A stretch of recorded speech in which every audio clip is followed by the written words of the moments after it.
whatever she wants, ages ago. She used to call me.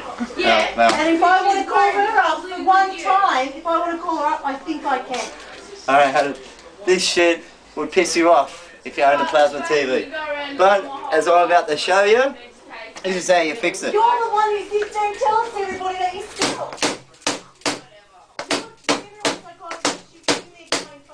Take medication, fucking, that's my life. I don't care, I'm not getting introduced to this situation.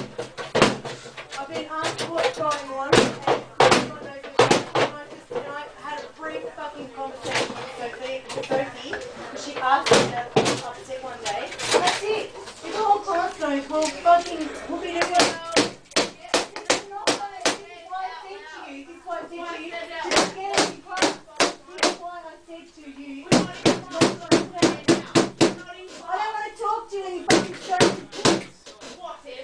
You just said to us that I don't want to talk to you like this. If you want to talk to me, you can be able to discuss it.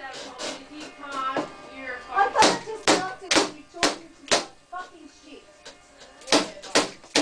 You started attacking me with the words, and I can't talk to you like that. That's it. You could be shit, I'm not best friends with Simon, but I've known you I don't give a shit about